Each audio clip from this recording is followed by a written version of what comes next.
इस कहानी की शुरुआत होती है 1979 में, जहां में अलास्का का सीन दिखाया जाता है, जहां एक आदमी काल जंगल से लकड़ियां लेकर अपनी गाड़ी में जा रहा था। उसी समय दूसरी तरफ एक साइंटिस्ट कोई फ्रीक्वेंसी को टेस्ट कर रहा था। उसी समय काल को, जो अपनी गाड़ी में जा रहा था, उसे गाड़ी के रेडियो में कुछ गड़बड़ी महसूस होती है और तभी उसके आगे वाला ट्रक अचानक से हवा में उड़ने लगता है और तुरंत जमीन पर गिर जाता है। ये देख के काल बहुत ही हैरान होता है और अपनी गाड़ी से बाहर आ जाता है। लेकिन तभी एक मिस्टीरियस यूएफओ यानी एलियन स्पेसशिप आकर काल को अपने साथ ले जाती है। उसके बाद हमें प्रेजेंट टाइम दिखाया जाता है, जहां हमें इस मूवी के मेन कैरेक्टर को यानी आइजैक को दिखाया जाता है, जो कि एक कंप्यूटर इंजीनियर होता है। वो अपने दोस्त के साथ मिलकर एक सिग्नल स्पेस में भेजता है और फिर कुछ टाइम बाद उसे कोई डेटा रिसीव होता है। असल में आइजैक रोज अपना एक व्लॉग बनाता था। फिर ऐसे ही एक दिन वो ट्रैकिंग को जाता है, तब उसे वहां एक अनजान चीज आसमान से गिरती हुई दिखती है। दरअसल वो एक स्पेसशिप होता है।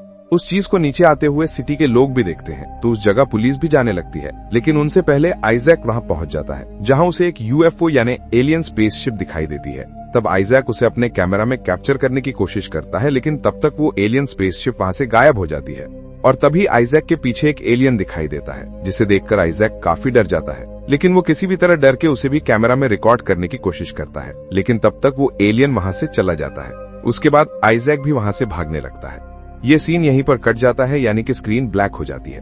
उसके बाद हमें 3 दिन बाद का सीन दिखाया जाता है, जहां आइजैक वहीं पर बेहोश था जहां उसने उस एलियन को देखा था और उसके हाथ पर कुछ निशान भी बने हुए थे। इसके बाद वो अपने कैमरा की रिकॉर्डिंग चेक करने लगता है, जिसमें वो देखता है कि वो एलियंस उसे उठाकर ले जा रहे थे और उसके बाद आइजैक का कैमरा बंद हो गया था। इसके बाद आइजैक अपने घर लौट के आ जाता है और फिर अचानक से उसका टीवी देखते ही देखते गायब हो जाता है और ये देख के आइजैक काफी डर जाता है। लेकिन थोड़ी देर बाद वो टीवी वापस लौट आ जाता है। तब आइजैक को लग रहा था कि उसे हेलुसिनेशन हो रहा है। फिर नेक्स्ट डे वो डॉक्टर के पास जाता है। तब डॉक्टर उसके हाथ के एक्सरे को देख के उसे एक शॉकिंग बात बताता है कि उसके हाथ को किसी ने 2 हिस्सों में काट दिया था, लेकिन अब उसे ऐसे जोड़ दिया है कि वो कभी कटा ही ना हो। ये देख के उस डॉक्टर को भी हैरानी हो रही थी, क्योंकि ऐसी कोई टेक्नोलॉजी मौजूद ही नहीं है। उसके बाद आइजैक ऑफिस आकर अपने फ्रेंड को भी वो वीडियो दिखाता है कि वो एलियंस उसे लेके जा रहे थे, लेकिन वो दोस्त उस पर यकीन नहीं करता। शाम को जब आइजैक अपने घर पर आ जाता है तो वो उस वीडियो को इंटरनेट पर डाल देता है और टाइटल में वो एलियन अबडक्शन फुटेज लिख देता है, यानी कि मुझे एलियंस ने किडनैप किया था और मैं एलियंस का विक्टिम हूँ। देखते ही देखते ये वीडियो वायरल हो जाता है। नेक्स्ट डे आइजैक को मीडिया वालों के इंटरव्यू के लिए फोन आने लगते हैं। तब आइजैक एक चैनल को इंटरव्यू देने जाता है, जहां रिपोर्टर उससे काफी सवाल पूछती है और ये भी कि उस टाइम आपके पास कैमरा कैसे था। तो उस सवाल पे आइजैक थोड़ा अटक जाता है, तो मीडिया रिपोर्टर झूठी कहानी समझकर इंटरव्यू को बंद कर देती है। जब आइजैक घर जाता है तब इंटरनेट पर काफी बवाल मचा था कि आइजैक ने फेमस होने के लिए ये फेक वीडियो बनाई है। तब आइजैक इंटरनेट पर चेक करता है कि कोई और भी है क्या जो एलियंस का विक्टिम रह चुका था, यानी उन एलियंस ने और किस किस को किडनैप किया हुआ था। तब उसे एक लड़की की कमेंट मिलती है, जिसमें उस लड़की ने सारी वही चीजें लिखी हुई थी जो आइजैक के साथ हुआ था। आइजैक फौरन उसे मैसेज करके एक होटल में मिलने के लिए बुलाता है और जब वो होटल में जाता है तब वो लड़की भी आ जाती है और इस लड़की का नाम सारा था। तब आइजैक उसे अपनी वीडियो भी दिखाता है और हिस्ट्री से रिलेटेड कुछ पिक्चर्स भी दिखाता है, जिसमें इन यूएफओ की पिक्चर्स बनी हुई थी। तब सारा बताती है कि उसने 1979 में अलास्का में हुई काल नाम के आदमी की एलियन किडनैपिंग के बारे में सुना है। उस आदमी ने लाई डिटेक्टर को भी पास किया था, लेकिन किसी ने उसका यकीन नहीं किया और उस इंसिडेंट के बाद काल गायब हो गया था। जब दोनों की बातें खत्म होती हैं तो आइजैक उस लड़की को अपना कॉन्टैक्ट नंबर दे देता है और कहता है कि अगर तुम्हें कोई और इन्फॉर्मेशन मिले तो तुम मुझे जरूर बताना। नेक्स्ट डे आइजैक अपने शूट की गए एलियन वाली वीडियो को उन लोगों को भेजने लगता है जिन लोगों ने एलियन किडनैपिंग के बारे में इंटरनेट पर बोला था। तभी रास्ते में आइजैक को एक राइटर मिलता है, जो उसे बोलता है कि वो आइजैक पर एक कहानी लिखना चाहता है। वो आइजैक को अपना कार्ड देकर वहां से चला जाता है। फिर अगले दिन आइजैक उसी राइटर के पास चला जाता है। वो राइटर कहता है कि तुम्हें लाई डिटेक्टर पास करना चाहिए, जिससे सभी को यकीन हो जाए कि सच में तुम्हें एलियंस ने किडनैप किया था और तुम एलियंस के विक्टिम हो। आइजैक ऐसे ही करता है, वो लाई डिटेक्टर को पास कर लेता है। तभी वो राइटर थोड़ा खामोश हो जाता है और आइजैक को बोलता है कि मैं थोड़ी देर में आता हूँ। उस राइटर के जाने के बाद 2 गवर्नमेंट के लोग वहां आते हैं और आइजैक को पकड़ लेते हैं। असल में ये एजेंट उन्हीं को पकड़ते हैं जिन्होंने असल में एलियंस को देखा होता है, जैसे हॉलीवुड को मैन इन ब्लैक मूवी में दिखाया था। इसके बाद जब आइजैक को होश आता है तो वो देखता है कि 2 रोबोट्स उसे पकड़कर कोई रूम में लेकर आते हैं। वो रोबोट सैरा को भी वहां पर लाए थे, लेकिन उन्होंने सैरा को किसी और रूम में रखा था। आइजैक के सामने एक टीवी रखा हुआ था, जिस पर वो ऑफिसर आइजैक को कहता है कि मैं चाहता हूं कि तुम हमारे साथ कोऑपरेट करो। फिर वो ऑफिसर दूसरी रूम में रखी गई अलग अलग चीजों पर ध्यान देने के लिए कहता है ताकि आइजैक के अंदर जो पावर है उसका पता चल सके। इसके बाद वो आइजैक को काल की पिक्चर्स दिखाकर पूछता है कि इसके बारे में तुम क्या जानते हो, जिस पर आइजैक कहता है कि वो इस आदमी के बारे में कुछ नहीं जानता। फिर आइजैक अपने हाथ खोलकर वहां पर टीवी को गिरा देता है। फिर वो सारा को ढूंढने को निकल जाता है, लेकिन तभी उसके सामने रोबोट्स की फौज आ जाती है, लेकिन वो उन्हें मारकर उनकी गन लेके वहां से भाग जाता है।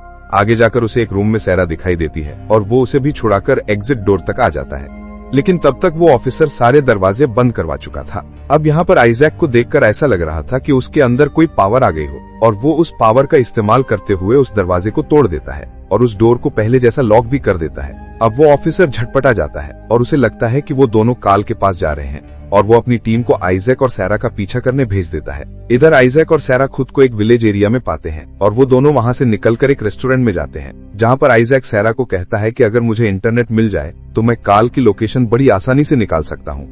वहां पर आइजैक एक लड़की से पूछता है कि क्या आप किसी ऐसे आदमी को जानते हैं जिसके पास इंटरनेट और कंप्यूटर दोनों हो। तब वो लड़की उन दोनों को एक हैकर का एड्रेस लिखकर देती है। इसके बाद आइजैक और सारा उस हैकर के पास जाने के लिए निकलते हैं, लेकिन जब वो उस हैकर के पास पहुंचते हैं तो वहां पर रोबोट्स भी आ जाते हैं, तो इसी वजह से वो तीनों वहां से भाग जाते हैं। वो हैकर उन्हें बताता है कि जो हमारे पीछे पड़े हुए हैं वो यूनाइटेड नेशंस की सीक्रेट सोसाइटी के सिपाही हैं और वो यहाँ पर अंडरग्राउंड रहते हैं सबसे छुपकर, और मेरे बारे में तो तुम जानते ही हो कि मैं कौन हूँ और मैंने ही उनके सिस्टम को हैक किया था। अब आइजैक उसे काल की लोकेशन निकालने के लिए कहता है, जिसके बाद वो हैकर अपनी कंप्यूटर और इंटरनेट की मदद से काल की लोकेशन निकालने में कामयाब हो जाता है। असल में काल की लोकेशन कनाडा में आ रही थी, वो वहां पर कहीं छुपा हुआ था। इसके बाद हैकर काल को वीडियो कॉल करता है। अब आइजैक काल से बात करने लगता है और वो काल को सारी बात बता देता है जो कुछ उसके साथ हो चुका था। आइजैक उसे ये भी बताता है कि मैंने और मेरे फ्रेंड ने सैटेलाइट की मदद से अंतरिक्ष में एक सिग्नल भी भेजा था और कुछ टाइम बाद हमें वहां से डेटा भी रिसीव हुआ था, लेकिन हमें लगा कि शायद वो कोई ग्लिच हो। तभी काल उसे सैटेलाइट का डेटा मांगता है। तब आइजैक उस हैकर को नासा के डेटाबेस में जाकर उस सिग्नल को डाउनलोड करने को कहता है और वो हैकर ऐसा ही करता है। इसके बाद वो डाउनलोडेड सिग्नल काल को भेज देते हैं। काल उस सिग्नल को अपने डिवाइस में डालकर एक ऑडियो फाइल में कन्वर्ट करता है। तब उसे सुनने के बाद उसे पता चलता है कि असल में वो सिग्नल्स एलियंस के द्वारा भेजे गए थे और एलियंस अब 5 दिन बाद दोपहर को 4 बजे धरती पर आएंगे। तब काल आइजैक को कहता है कि जितनी जल्दी हो सके छुप जाओ तुम लोग, क्योंकि सीक्रेट एजेंसी वाले तुम्हें ढूंढ लेंगे और अपने सारे इलेक्ट्रॉनिक डिवाइसेस को भी फेंक दो या फिर बंद कर दो। ऐसा कहकर काल वीडियो कॉलिंग को बंद कर देता है। आइजैक कहता है कि हमें कनाडा जाकर काल को ढूंढना होगा, क्योंकि एलियंस यहाँ 5 दिन बाद आने वाले हैं, इसीलिए अब ये तीनों कनाडा के लिए निकल जाते हैं। उधर उस ऑफिसर को भी पता चल चुका था कि वो तीनों कनाडा जा रहे हैं। पूरी रात सफर करने के बाद अगले दिन वो फाइनली कनाडा पहुंच जाते हैं और एक ट्रेन में बैठकर काल को ढूंढने जाते हैं। वहीं रेलवे ट्रैक का पीछा करते हुए रोबोट्स भी ट्रेन में चढ़ जाते हैं। तब हैकर उन दोनों को एक मास्क देता है और कहता है कि वो रोबोट्स हमारा चेहरा देखकर ही हमें पहचान सकते हैं, इसीलिए वो तीनों मास्क लगाकर बैठ जाते हैं। तभी रोबोट्स वहां पर आकर उन्हें स्कैन करने लगते हैं। तभी उनमें से एक रोबोट को आइजैक पर शक हो जाता है और बस जब वो आइजैक को शूट करने ही वाला था कि वो तीनों ठीक टाइम पर वहां से भागने में कामयाब हो जाते हैं। आइजैक और सारा ट्रेन के ऊपर चढ़ जाते हैं और हैकर ट्रेन के दरवाजे के पास छुप जाता है। तभी एक रोबोट आइजैक का पीछा करते हुए ट्रेन के ऊपर आने लगता है, लेकिन वो वहां से गिर जाता है। इसके बाद दूसरा रोबोट ऊपर जाने ही वाला था, तभी वो हैकर उसे लात मारकर ट्रेन से बाहर फेंक देता है। फिर देखते ही देखते वो तीनों काल के कैबिन के पास पहुंच जाते हैं, लेकिन कार्ल उन्हें कैमरा की मदद से देख लेता है और गन लेकर बाहर आ जाता है। वो कहता है कि तुम्हारे पीछे सीक्रेट एजेंसी वाले पड़े होंगे, इसीलिए कार्ल उनके हाथों पर एक डिवाइस लगाता है और उन्हें एक हैरान करने वाली बात भी बताता है कि उन एलियंस ने तुम्हारे हाथों में एक ट्रैकर लगाया हुआ है और उस ट्रैकर की मदद से सीक्रेट एजेंसी वाले तुम्हें ढूंढ लेंगे। और जैसे ही कार्ल उन ट्रैकर्स को बंद देता है तो उस ऑफिसर से पास से भी सिग्नल चले जाते हैं। इसके बाद वो उन सबको अपने कैबिन में ले जाकर बताता है कि ये सब कुछ मैंने, जो ये मेरा सामान यहाँ पर पड़ा हुआ है, वो मैंने 20 साल पहले जमा किया हुआ था और मैंने एक ऐसी डिवाइस बनाई है जो किसी भी फ्रीक्वेंसी या फिर सिग्नल को ऑडियो फाइल में कन्वर्ट कर सकती है। असल में मैंने भी एलियंस को सिग्नल भेजा था और मुझे भी रिप्लाई आया था, लेकिन वो रिप्लाई इतना स्ट्रांग नहीं था जितना स्ट्रांग रिप्लाई तुम्हें मिला है आइजैक। इसके बाद हमें एलियंस आने से 5 मिनट का समय दिखाया जाता है। वो तीनों काल के घर में आराम कर रहे थे कि उन्हें कुछ अजीब सी आवाजें सुनाई देती है। तब चेक करने के लिए आइजैक घर के बाहर आ जाता है और वो जंगल में एलियंस ढूंढने लगता है और तभी वो वही एलियन आइजैक के पीछे आ जाता है। तब आइजैक उसे पूछता है कि तुम क्या चाहते हो। इसके बाद ये सीन ब्लैकआउट हो जाता है। नेक्स्ट सीन में वो सारे एलियन के साथ काल के घर में थे। काल अपनी डिवाइस की मदद से एलियन की भाषा को अपने लैंग्वेज में कन्वर्ट करता है, जिससे वो समझ जाते हैं कि एलियन आखिर कह क्या रहा है। वो एलियन कहता है कि हम इंसानों के बारे में जानना चाहते हैं कि वो कैसे अपनी जिंदगी गुजारते हैं, कैसे सरवाइव करते हैं और इंसानों की दुनिया यानी अर्थ सबसे अलग क्यों है। वो एलियन सभी को एक विजन दिखाकर ये सवाल करता है कि वो कौन है। इस विजन में वो जीसस क्राइस्ट को देखते हैं, जिस पर आइजैक कहता है कि ये तो जीसस क्राइस्ट है, तुम इनके बारे में क्या जानना चाहते हो? जिस पर वो एलियन कहता है कि इनके बारे में तो मैं जानता हूं, हमारे नॉलेज के मुताबिक ये सबसे अलग है और वो इस यूनिवर्स के क्रिएशन में सबसे इंपॉर्टेंट है, लेकिन हमें हमारे सवाल का जवाब मिल गया और वो हो तुम। हाँ आइजैक, हमारे सारे सवालों का जवाब तुम हो आइजैक। सारा उस एलियन को बताती है कि जब से हमारी किडनैपिंग हुई है तब से हमारे हाथ में दर्द होता रहता है, जिस पर वो एलियन कहता है कि हमने आपके हाथों में ट्रैकिंग डिवाइस डाला था। वो एलियन सारा के हाथ में एक डिवाइस लगाता है जिससे सारा का हाथ 2 हिस्सों में बढ़ जाता है और फिर वो सारा के बाजू से ट्रैकर निकाल लेता है। और जब वो एलियन आइजैक के हाथ से ट्रैकर निकालने जाता है तो तभी बाहर वो ऑफिसर और उसके लोग आ जाते हैं। वो बाहर से काल को धमकी देते हैं कि अगर तुम बाहर ना आए तो हम तुम्हारे कैबिन में घुसकर तुम्हें मार देंगे। और फिर इसके बाद काल बाहर आता है। यहाँ पर वो ऑफिसर काल को अपने फादर के बारे में पूछता है कि वो कहां पर है।